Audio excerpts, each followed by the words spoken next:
നവി മുംബൈ വിമാനത്താവളത്തിൽ നിന്ന് ആദ്യ വിമാനം ഡിസംബർ 25 ക്രിസ്മസ് ദിനത്തിൽ പറന്നുയരും. വാനോളം പ്രതീക്ഷയിൽ മുംബൈ മലയാളികളും.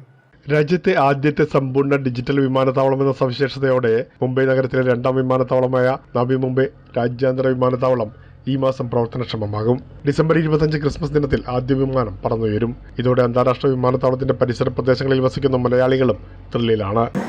ഈ വരുന്ന 25-ാം തീയതി നവി മുംബൈയുടെ ആദ്യത്തെ ഫ്ലൈറ്റ് ലാൻഡ് ചെയ്യുന്നതായിരിക്കും. നവി മുംബൈയിൽ അപ്രോക്സിമേറ്റ്ലി 2 lakh പ്ലസ് മലയാളികൾ താമസിക്കുന്നുണ്ട്.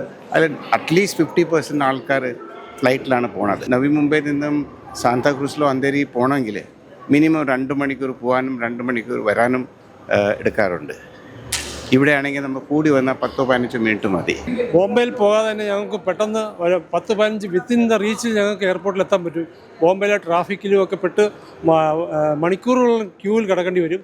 ഇതാകുമ്പോൾ ഞങ്ങൾക്ക് എത്രയും പെട്ടെന്ന് 10-15 മിനിറ്റിനകം ഞങ്ങൾക്ക് എയർപോർട്ടിൽ എത്താൻ പറ്റും. അതിനെപ്പറ്റി പറയുകയാണെങ്കിൽ നവംബറിൽ ലാസ്റ്റ് 10-30 വർഷമായി ജീവിക്കുന്നുണ്ട്. ഇവിടുത്തെ ന്യൂ ഡെവലപ്മെൻറ്റ്സ് ഒരുപാട് സിഡ്കോൻ്റെ കൂടെ ചെയ്തിട്ടുണ്ട്. ഇപ്പം നവംബറിൻ്റെ റീഡെവലപ്മെൻറ്റ് നടക്കുന്നതിൻ്റെ കൂടി നവംബറുടെ 4 ഭാഗത്തും എന്ന് വെച്ചാൽ മെയിൻ വാഷി CBD അതിന് പുറം സൈഡിലേക്കും ഉള്ള ഡെവലപ്മെൻറ്റ് നടക്കുകയാണ്. പിന്നെ നവംബർ മൊത്തം റീഡെവലപ്മെൻറ്റിലേക്ക് പോവുകയാണ്.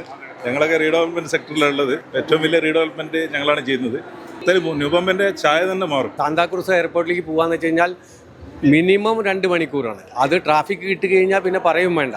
അപ്പോൾ അതിലേറ്റവും ബെറ്റർ ആയിട്ട് വന്നിരിക്കുന്നത് നമുക്ക് നവി മുംബൈ റായ്ഗഡ് ഡിസ്ട്രിക്റ്റിലുള്ള ആൾക്കാർക്കാണ്.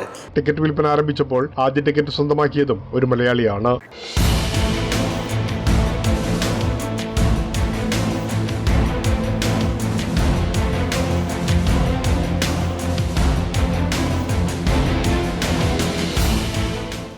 ഈ പരിപാടി നിങ്ങൾക്കായി സമർപ്പിക്കുന്നത് Amritweni Hair Elixir for Women. Azure Builders, building beyond blue.